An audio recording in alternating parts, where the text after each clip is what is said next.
I watched my sister push a bread basket toward my 9-year-old son. "We didn't order for him," she said, calm, cold, like humiliation was just another side dish. My father laughed. "You should have packed him something. They're kids." Cutting into $100 steaks. Mine, staring at cold bread. I smiled, said one word. "Noted." Every head at that table turned. They thought that was the end of it. It wasn't. Because what happened after that dinner did just change our family. It exposed what we'd all been pretending not to see. Before I tell you how it all unfolded, drop a comment. Where are you listening from? Let me know I'm not the only one who's had to draw a line with family. When people ask what my family is like, I usually say we're complicated. It's easier than explaining the hierarchy. I grew up under where my parents treated my sister Isabel like glass and me like concrete. I was the stable one. The problem solver. The one they didn't have to worry about. Isabel was the fragile one. The constant work in progress everyone needed to protect. When we were kids, I'd hear my mother say, "Audrey's strong. She doesn't need much love." I laughed it off back then. Thought strength was something to be proud of. But strength has a price. It means when you finally break, no one believes you can. I'm 35 now. A single mother with a 9-year-old son named Luca. He's quiet, observant. The kind of kid who notices everything but says little. I work as an administrative manager at a charter school in Tempe, Arizona. My days are made of emails, lesson schedules, and PTO meetings. Nothing glamorous, but it pays the bills, keeps us safe. My parents live 30 minutes away in Phoenix, same house I grew up in. The wallpaper hasn't changed since the 90s. Neither have they. My father still believes discipline is love. My mother still believes silence keeps peace. I used to visit every Sunday. Until the emotional math stopped adding up. The small talk. The sideways comments. The subtle digs that left me drained for days. Isabel, she's the golden child who never seems to run out of second chances. She's gone from job to job, boyfriend to boyfriend, always starting over. My parents call her brave for trying new things. When I pay her rent or pick up her kids from school, they call me responsible. It's funny how the same act can mean charity for one and duty for another. So when my parents invited me to their 45th anniversary dinner, I wanted to believe it was a truce. My mother's text said, "Just family. Nothing fancy." I offered to book the restaurant, a nice steakhouse in Scottsdale with soft lighting and private rooms. I even found a company to restore their wedding photo from 1978, framed it beautifully. I thought maybe for one night we could all sit at the same table and remember we were on the same side. I didn't realize I was walking straight into a script I'd been cast in since childhood. The one where love had conditions and respect had limits. The night of the dinner, Luca and I arrived 5 minutes early. He was wearing the little navy blazer I'd ironed that morning, hair combed just the way he liked it, neat, but not babyish. He gripped my hand as we walked through the heavy glass doors. I remember the smell of seared meat. The low jazz music. The clink of silverware. It was warm, expensive, almost too polished to feel real. Isabel and her family were already there. Her husband, Nicholas, had a drink in hand. Their boys were sprawled across the booth, loud and glowing from their tablet screens. Isabel turned, smiled just enough to be polite. "Oh hey, you made it." She didn't stand up. My mother offered a distracted hug. My father didn't move at all. No one looked at the gift bag. I was holding the restored wedding photo I'd spent weeks arranging. It sat beside me like an afterthought. I helped Luca unfold his napkin, pointed at the menu, whispered, "You can get anything you want."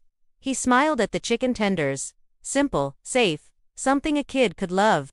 I was just about to wave down the waiter when Isabel leaned over, sliding the bread basket toward Luca. "We didn't order for your son," she said. "Mom thought he's a picky eater anyway." For a second, I thought I'd misheard her. Then my father added, casual as ever, "You should have packed him something." It wasn't just what they said. It was how easy it sounded. The tone of people so used to dismissing you that they don't even notice anymore. I looked at my mother. She stared into her glass of water like there was something important floating inside. No one else spoke. Luca's shoulders slumped. He didn't cry. He just stared at the bread like it might disappear if he touched it. Something in me cracked. But not loud, quiet, steady, controlled. I realized sitting there that this table had always been the same. Isabel getting seconds. Me cleaning the crumbs. I smiled. Just one word left my mouth. Noted. The sound of it seemed to echo longer than it should have. Isabel looked confused. My father went back to his steak. But Luca glanced at me. Really looked. And in his small, shy eyes, I saw it. He understood that his mother wasn't going to take it anymore. I didn't say another word. I just waited. Waited for the moment to make good on that promise. The waiter came back a few minutes later. Notepad ready. Smile polite. Are we all set to order? The air at that table felt heavier than the lighting. I could hear Luca's quiet breathing beside me. My father was still cutting his steak, pretending nothing had happened. My mother was scrolling through her phone. Isabel was whispering something to Nicholas, probably about me. I stood up. The chair scraped against the floor loud enough that every conversation in the private room stopped. Actually, I said. Calm and steady. Cancel any orders that haven't gone to the kitchen yet, and put everything that's already on the way on my father's tab. It's his anniversary, after all. You could hear a pin drop. The waiter froze. Isabel's jaw fell open. My father finally looked up, fork in midair. And for my son, I continued, he'll have the ribeye, medium rare, with truffle fries and a Coke. Make it quick, please. The waiter nodded, eyes wide, and disappeared. Luca looked at me like he wasn't sure if he should smile. I reached over, broke a breadstick in half, handed it to him. Eat, honey, I whispered. We're fine. Nicholas cleared his throat. Was that really necessary? I turned my eyes to him. Calm as glass. Yes, it was. No one else spoke. The only sound was the soft clink of silverware from another table through the thin wall. Uncle Henrik, my mother's brother, let out one low chuckle from across the room. I hadn't even noticed he and Aunt Marta had joined the dinner late, sitting at the end. Marta's eyes met mine, proud, knowing. She nodded once like she'd been waiting years to see me do that. Dinner dragged on, stiff and silent. Isabel's boys complained their food was taking too long. My father didn't say another word. My mother tried to smile through the tension, her voice brittle whenever she spoke. When the check arrived, the waiter handed it straight to my father. My father's face went red. But he didn't argue.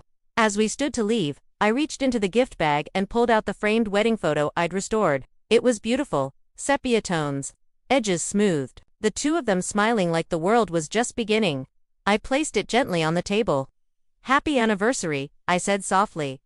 Then I took Luca's hand and walked out. We passed the host stand. The bar, the soft jazz still playing like nothing had happened.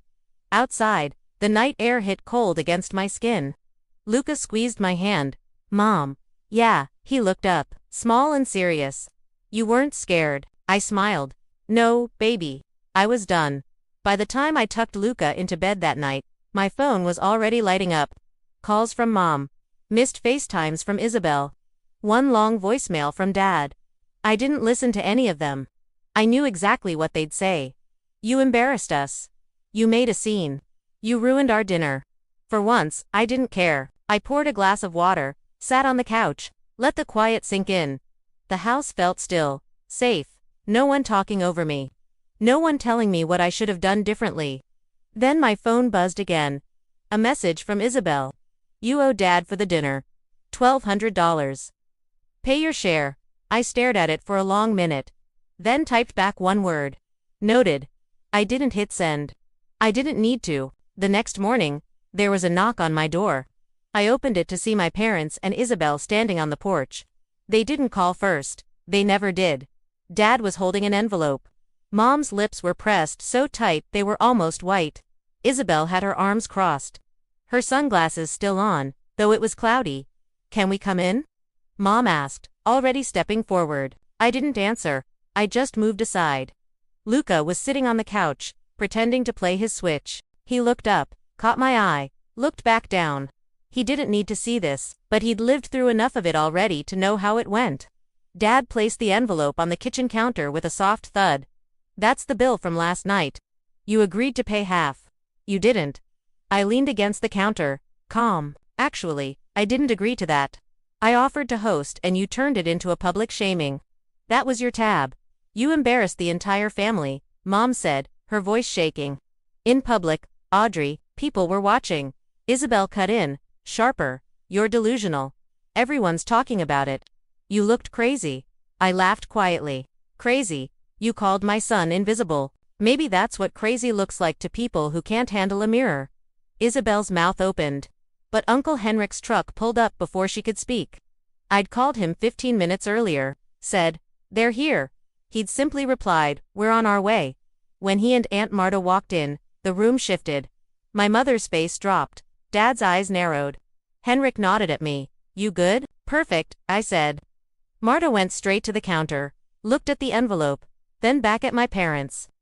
"You really came here to collect money from your daughter after what happened?" "This isn't your business," Mom said quickly. Henrik crossed his arms. "It is when you keep pretending one child's worth more than the other." Isabel scoffed. "Oh please, here we go again. Poor perfect Audrey." I turned to her, my voice level.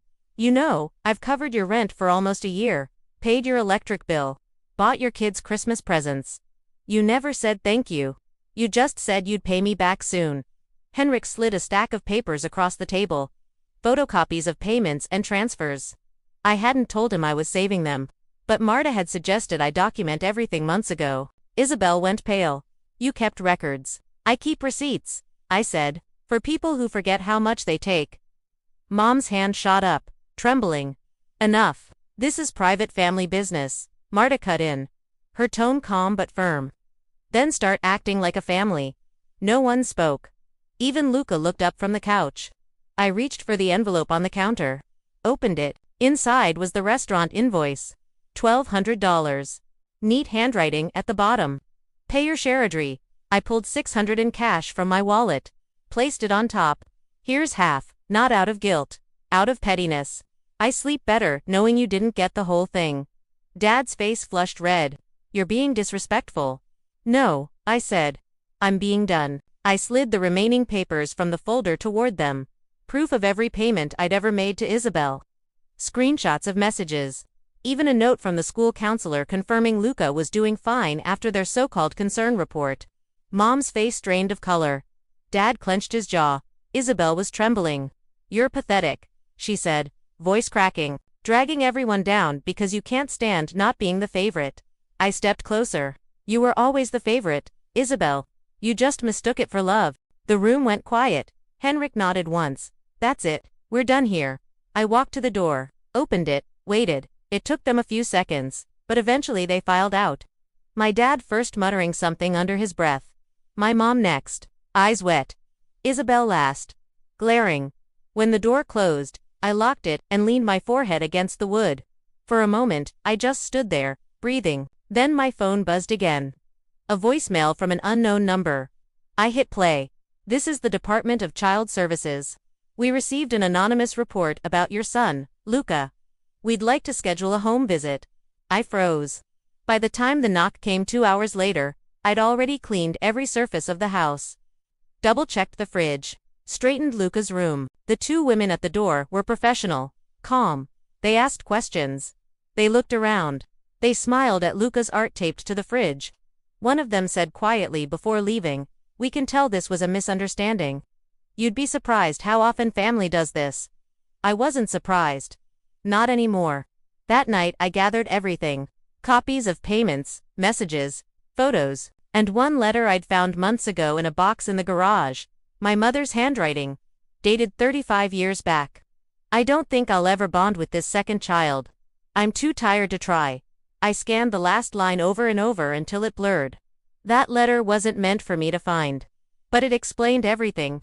The next morning, I called my lawyer, Ingrid, a friend of Marta's. We filed for a formal cease and desist against my parents and Isabel, citing harassment and false reporting. Ingrid was quick, efficient, and furious on my behalf. A week later, a letter arrived at my door, this time from their attorney. They were filing for grandparent visitation rights, claiming I was denying them access to Luca out of spite. Ingrid smirked and said, "They don't have a case. Arizona law won't back them. But let's make sure they regret even trying." We filed a full response with evidence attached. Proof of harassment. The CPS report marked unfounded. The payment trail. And that old letter from my mother. 3 days later, the case was dismissed. When I told Luca, he just nodded. "So they can't bother us anymore." "No, honey," I said. "Not anymore." He smiled. Small, but real.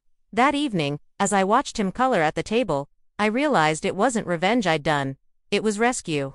Rescue from a family that confused loyalty with obedience and love with control. After the court dismissed their claim, silence finally settled like clean air after a storm. No calls, no messages, just quiet. I changed the locks the same week. Updated my will, naming Uncle Henrik and Aunt Marta as Luca's legal guardians if anything ever happened to me. It felt strange. Freeing, like cutting a rope that had been digging into my wrists for years. Nicholas Isabel's husband sent a single text 2 days later. A screenshot of a bank transfer. Half the rent I'd covered for them, no apology, no words, just numbers. A few minutes after, another message came through. I'm done with her. Take care of yourself. I stared at it for a while before deleting it. He wasn't worth the space in my phone. None of them were. When I saw my mother at the grocery store a week later, she looked smaller, older. She didn't speak, just stood by the produce section pretending to compare prices on apples. I walked right past her. For the first time in my life, I didn't stop to make her comfortable. At home, Luca was on the porch reading. The sunset painted his face in gold and orange. You seem different, he said quietly. I am, I told him. I stopped trying to fix things that weren't broken by me. He smiled, leaned against my shoulder, kept reading. The air was still, peaceful, and for once, no one else had the power to ruin it. A few weeks later, Luca and I drove north to Prescott, just the two of us. We set up a small camp by the lake, roasted marshmallows, watched the fire crackle against the night. The stars looked endless, untouched by everything we'd left behind. Luca turned to me, his voice soft. You seem lighter, Mom. I smiled, watching the flames dance in his eyes. That's what freedom feels like. For the first time in years, I wasn't angry. I wasn't sad. I was just free. If you've ever had to draw a line with family to protect your peace, tell me in the comments where are you listening from tonight. Because I know we're not alone.